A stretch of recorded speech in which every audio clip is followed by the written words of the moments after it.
दिव्या और रेखा दो बहनें अपने पिता की धड़कनें थीं। माँ की मृत्यु के बाद पिताजी ने ही तो माँ बाप दोनों बनकर अपनी बच्चियों की परवरिश की। दिव्या शायद अपनी माँ को याद करती हो, पर रेखा के लिए तो माँ भी और पिता भी दोनों एक ही थे। तब रेखा 7 साल की रही होगी और दिव्या 10 साल की। पिता सारी दुनिया को भूल चुके थे। याद थी तो अपनी बेटियां और अपना रोजगार। कैसे हर समय मेरी बेटियां खुश रहें इसी प्लानिंग में रहते थे। कोई भी त्योहार हो या किसी का जन्मदिन बड़े ही ज़ोर शोर से मनाया जाता था। तीनों के दोस्त आते थे। हाँ, पड़ोस की एक चाची भी आती थी जो शहीद फौजी की पत्नी थी। नीलम चाची शादी के 5 साल बाद ही विधवा हो गई थी। उनकी कोई संतान भी नहीं थी। दिव्या और रेखा के साथ काफ़ी घुल मिल गई थी। हर त्योहार पर आकर रस्में परंपराएं आदि दिव्या और रेखा के साथ साझा करती थी। पिताजी ने अपनी बेटियों को माँ की कमी कभी महसूस ही नहीं होने दी थी। परिवार वाले और रिश्तेदारों ने काफ़ी दबाव डाला था दूसरी शादी के लिए, लेकिन पिता ने यही कहा कि मैंने इनकी माँ से वादा किया है कि इन पर सौतेली माँ की छाया नहीं पड़ने देंगे। और समय बीतता गया।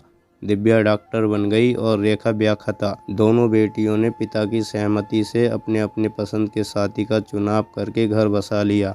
उनका घर तो बस गया, लेकिन पिता का घर खाली हो गया। बेटियों की खातिर पिता ने हमेशा अपने दर्द को सीने में दफन कर दिया था।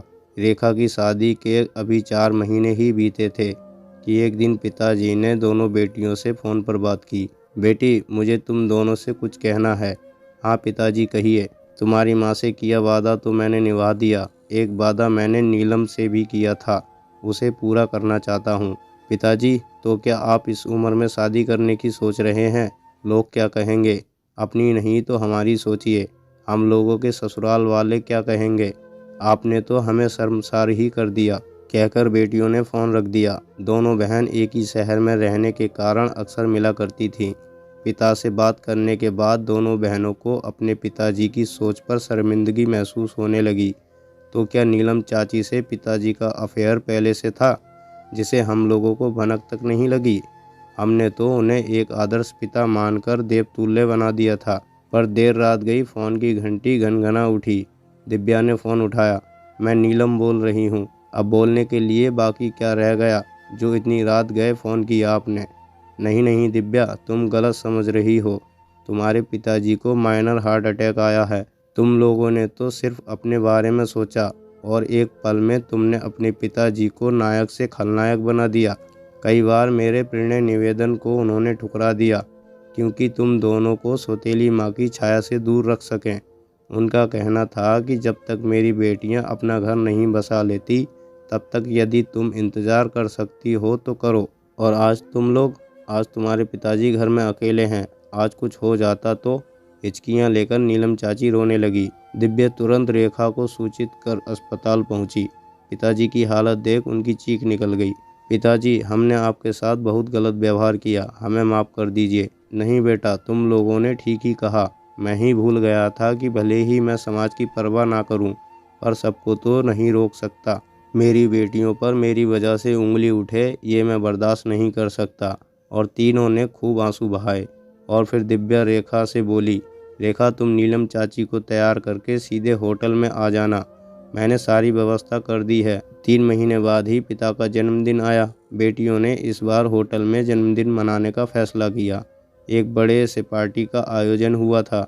सारे दोस्त और रिश्तेदार आए थे, लेकिन पिताजी इन सभी आयोजनों से बेखबर थे। वो तो सिर्फ जन्मदिन का उत्सव जानते थे, जो हमेशा होता था। हाँ, इस बार घर पर ना होकर होटल में है। जैसे ही दिव्या पिताजी को लेकर हॉल में आई, तालियों की गड़गड़ाहट से उनका स्वागत किया गया। इधर रेखा ने भी नीलम चाची को दुल्हन के लिहाज में लाकर सामने खड़ा कर दिया। पिताजी, अब हम सब मिलकर आपके दूसरे वादे को पूरा करेंगे। हमारी तरफ से ये आपके जन्मदिन का अनमोल तोहफा रहा। चारों की आंखों में खुशी के आंसू थे। तो दोस्तों, ये थी हमारी आज की कहानी। मुझे पूरी उम्मीद है आपको ज़रूर पसंद आई होगी। यदि आपको हमारी वीडियो पसंद आई है तो वीडियो को लाइक करें और कमेंट बॉक्स में अपनी राय हमें ज़रूर शेयर करें।